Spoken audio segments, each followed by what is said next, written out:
This is Think Out Loud on OPB. I'm Dave Miller. The Jewish Federation of Greater Portland is putting on its first Jewish Cultural Festival in Portland this Sunday. People can enjoy food, music, dancing, and more at Zidell Yards in South Portland at what's being described as the largest ever Jewish cultural festival in the city's history.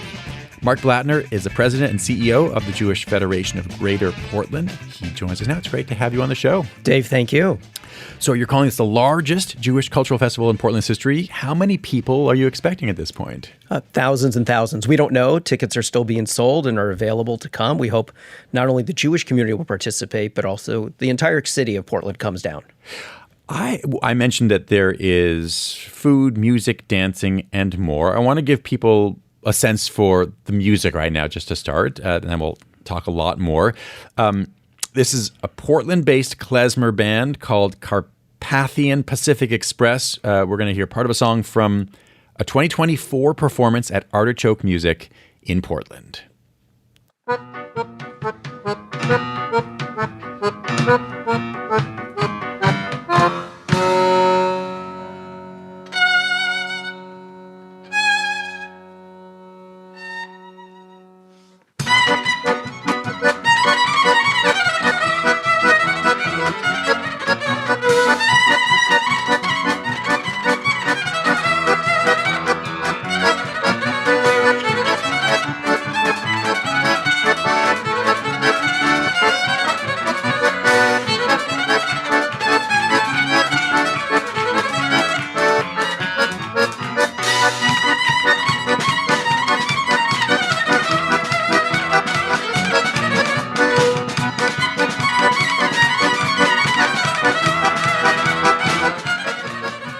Again, this is the Portland-based klezmer band Carpathian Pacific Express, one of the bands that's going to be performing this Sunday at the Jewish Cultural Festival. Mark, why do you think a festival of this scale hasn't been put on before in Portland? That's a great question. There have been attempts at putting on large Jewish gatherings. There was one at Reed College about 30 years ago called the In-Gathering, where thousands of Jews came out. But it was more of an exposition of Jewish organizations and kind of getting together. We wanted to add to that by bringing in Jewish music, Jewish artists, Jewish performers, etc. So I don't know why it hadn't been done in the past, but in 2023, we did a population study of the Jewish community of Portland.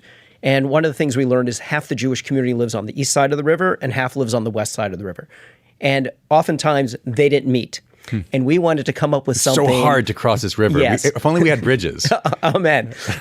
We wanted to work hard to figure out ways to bring people together. So what's more centrally located than Zidell Yards on the waterfront in South Portland? It's a perfect location to do it, and we hope everybody will join us. Why do this now in 2026? So part of it was a plan from our 2023 study to kind of make this a part of to come into being. But I think the biggest thing that's pushed people now is the ongoing anti-Semitism that's taking place. We're 55,000 Jews who live in the city of Portland. We're a vibrant part of the city. We're a part of the city, and we should be able to be loud and proud of our Jewish heritage and our Jewish culture, and we want to share it with people. When you talk about anti-Semitism, how much of this do you think is tied to criticism of the Israeli government or Israeli government actions morphing into criticism of Jews? So I'd rather not get into a political conversation, but I do think there are many people who have their thoughts and ideas and criticism, not only of the Israeli government, but also the American government. And I think that many people have different ways to describe what the anti-Semitism that's taking place today. Certainly, the challenges of people's views on Israel have morphed into things that have happened here. Is it your hope that and I'm trying to talk about this cultural festival in ways that don't get into too much politics, but I'm curious about, as you said, part of the reasons for this festival. Is it your hope that a festival like this can help people, maybe Jews or non-Jews, better understand the difference between a government's policy, Israeli government, the U.S. government, and Jewish identity, Jewish culture? So I think this is not an Israel festival. Yeah. This is a Jewish cultural festival. And it's not a Jewish religious festival either, right? It's a Jewish cultural festival, as you're saying. Correct. So this is not about Orthodox Reform secular Jews. This is not about Israel, non-Israel. This is about Jews coming together in the community, coming to see what our culture is all about: kosher food, music, etc. So we recognize that Israel is at the heart for many Jews. It's central to who they are.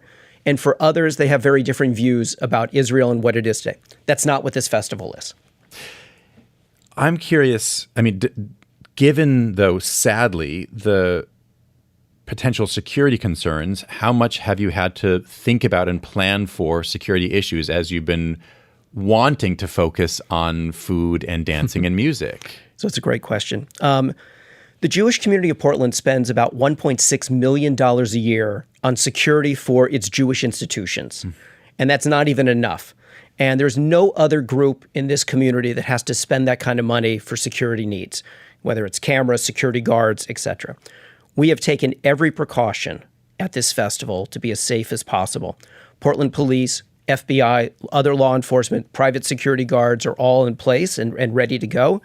And sadly, I'll be honest with you, the most expensive part of putting on this festival is the security.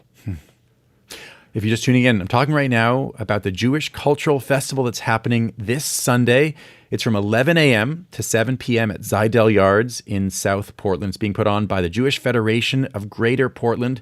Mark Bladner is the president and CEO of the Federation. He is with me now.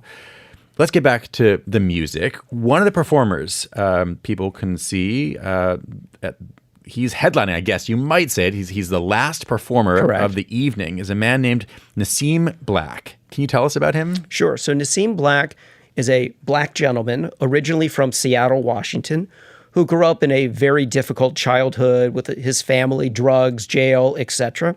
And through his own personal journey, he discovered Judaism and Orthodox Judaism. And so he's a observant Jew who actually lives in Israel with his family. But he has this magnificent, soulful, wonderful way about him and his music that's very heartwarming. And we were excited to be able to bring him in. Let's listen to part of Nassim Black's 2024 song, Keep Going.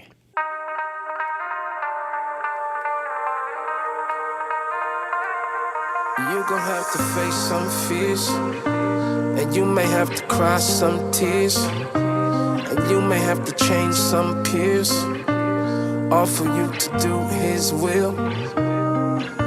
You and me are not the same, and I admit I have some things in life that keep me wide awake at night. So I persist to keep the light on so I can see if I am really taking steps to my goals, or if I need to fight more, cause every time I try, I see every time that I'm active, pursuing and chasing a passion, they all start betting against me, and then I'm in need of reaction. So then I start throwing back at them, and then I start losing my traction. But I never like being brought back here, so now that I'm leaving them back, it's hard to get started, but I'm leaning on God, cause he got me.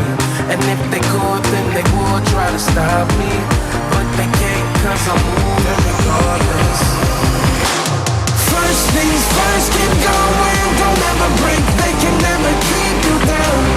You just always let them go before you, and trust him, he will never let you down, never let you down.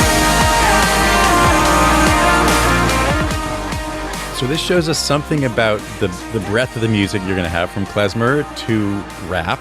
Who else is performing this weekend? So we also have Rick Recht, who is probably known as the greatest song leader in the Jewish community today. He's coming from Colorado to play. He basically tours synagogues and Jewish camps all year round, and he's a phenomenal musician. We have another local act, Alicia Jo Rabins, along with her band Girls in Trouble. She performs songs about women in the Bible. And to hear how she creates these stories from the Bible into her music is really beautiful. And then we have another rap artist, Kosha Dills, all the way from Brooklyn, who actually has his own interesting story. He talks about this publicly. He very talented wrestler, got a Division I scholarship to wrestle, and unfortunately fell into drugs. And singing and rapping and his Jewish heritage is what saved him. People do have to pay for tickets and parking. What does the money go towards? It helps to offset the cost of the festival. Bringing in these musical acts, the security, as I mentioned, none of this is inexpensive. Tickets are currently $12 for adults, $7 for kids. As I mentioned, there's the music, there's the food, plenty of kosher food available for people, from cheese blintzes all the way to shawarma, to hot dogs, chicken fingers, and the regular festival food that you could imagine. We have some other private vendors who are selling cookies and those kind of things. And we also have a range of kids' activities, bouncy houses to face painting to getting tinsel in your hair.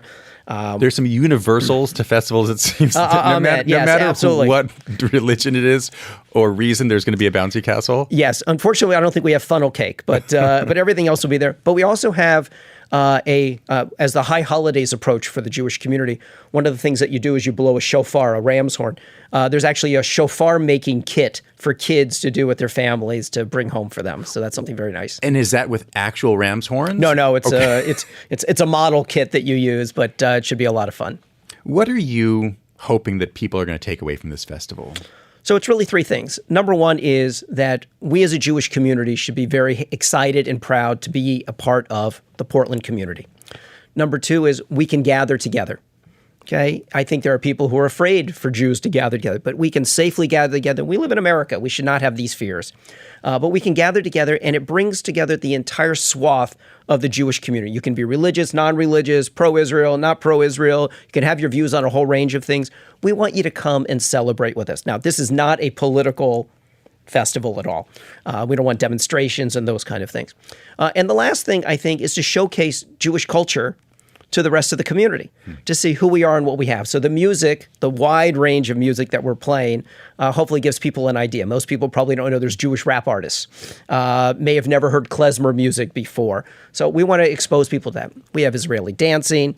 And the last thing that I would tell you is we have 100 organizational booths that will be at the festival of people to learn about Jewish organizations around the community and what they offer and what they can do. So those are all kind of community-wide hopes that you have for this. What are you looking forward to the most yourself personally? A successful, safe, fun day. That's the easiest way. I want my wife to come and have a great time. I want everybody just to see the vibrancy of a Jewish community. And I'm also grateful to the work of the Jewish Federation and its team for helping to put this together. We've never tried something like this before. We're not concert promoters. We're going to try it, but we think we've got everything in place. Mark, thanks very much. Thank you. Mark Blattner is the president and CEO of the Jewish Federation of Greater Portland. The Federation is putting on its first ever Jewish Cultural Festival this Sunday. It is from 11 a.m. to 7 p.m. at Zidell Yards in South Portland.